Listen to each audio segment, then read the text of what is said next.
times a day, but do you feel like you go to the bathroom more frequently than everyone around you? How often should you go? Here with the golden truth about pee, natural health expert Bryce Wylde.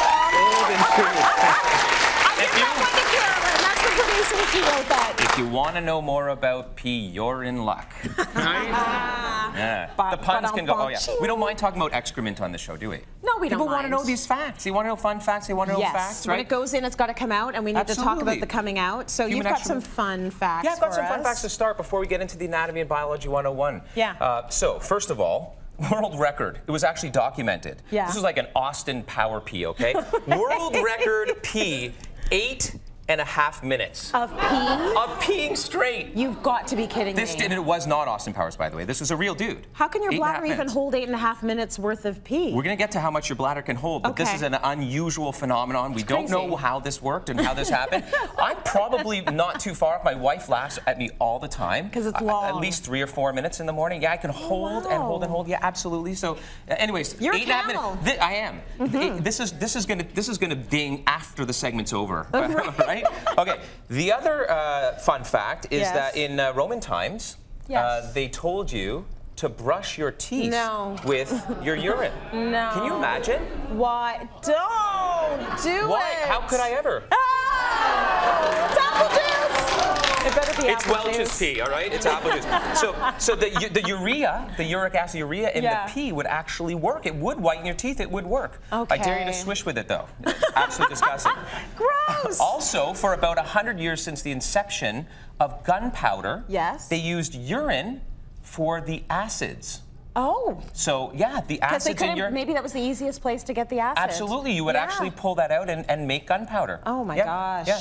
Pee is useful. Pee is very useful. And then in the medieval times, they would actually use urine and stain or color, they called it, clothing. So taking the white undergarments and even overgarments, they would actually dip them, or I guess soak them in urine, and achieve that amber. Apparently, that was very in that amber straw color. It was very vogue in medieval times. What a good clothing dye. Right? And I bet your dress smelled good after that. Right? So actually, the urea would stain it, and then you could wash it out. So it wouldn't. No more. But you know, hey, listen, it probably smelled better than other bodily excrements at the time. Very true. Those are just a few fun facts. Okay, so pee's got a really long history, but we want to talk about like how much you can hold and other sort of facts about urine. Yeah, in fact, before we even get into that, there's another online trend, and it's drinking your urine. Why? And absolutely don't do that either. Would you cut it out? In case you just tuned in, this is Welch's urine, not mine.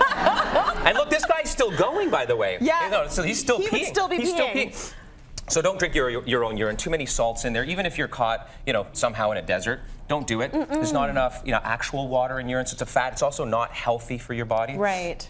Okay, so we said we'd talk about how much you can hold. Yeah, how much can you hold? The hold? average individual can hold at any given time about 2 cups. Should you be holding that much? Well, there's a lot of, there's a falseness to the idea that it's going to hurt your bladder if you're holding your urine. Some of us, like me, are better than others at holding it. But your bladder's a very, very strong muscle. In fact, that's how it actually squeezes and pulls in this rhythmic pulse from the kidneys to, to pull the urine down so that it actually is held in the bladder. Okay. But women that don't go often enough are more prone to urinary tract infections. So that is a thing. Why? Because the urethra is actually not flushed out as regularly as it should, and bacteria live in the urethra, so they'll multiply. And we're probably getting ahead of ourselves, so why don't we back up and even talk about where urine comes from? Let's talk about that. So it actually comes from the blood.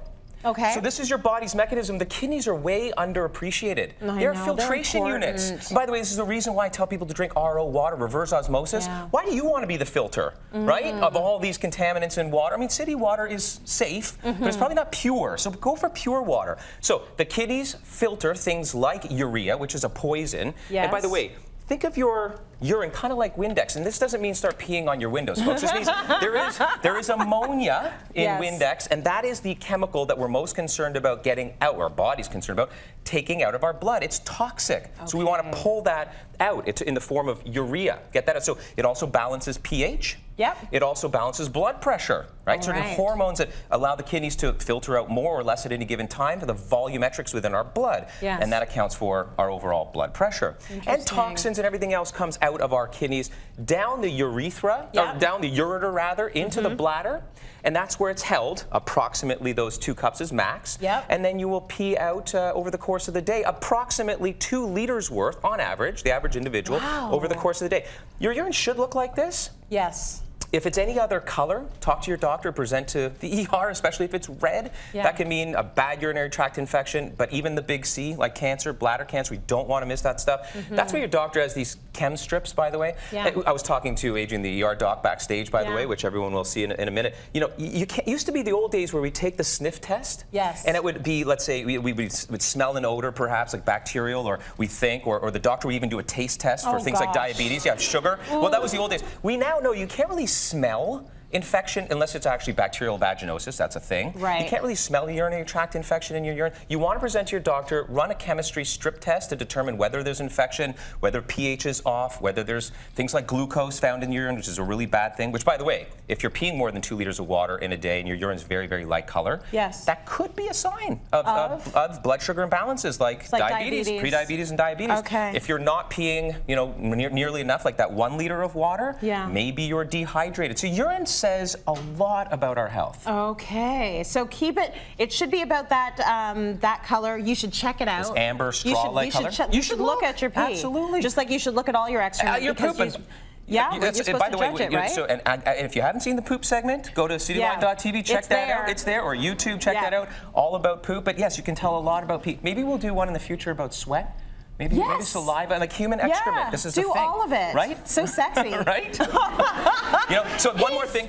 He's still peeing, everybody. He's got like 2 minutes left. I told you he'd be peeing well into commercial break. But the other thing I want folks to know is that as we age, this is a thing, this is a human trait. As we age, we actually can't hold our urine as much as we otherwise could. So we do actually pee more often. So there is a trick, and that is maybe, you know, half an hour before you go to bed is when you kind of want to stop drinking, but make sure you've hydrated yourself. And that's not everyone eat 8 glasses of water a day, but hydrate yourself up until about that hour before bedtime. So your bladder's not contended with that wake up. But as we age, we lose the hormones that hold and retain the urine as well. The elasticity. We have, you know, things like overactive bladder syndrome and other things you want to talk to your doctor about. But that's it. Really good. He's still peeing.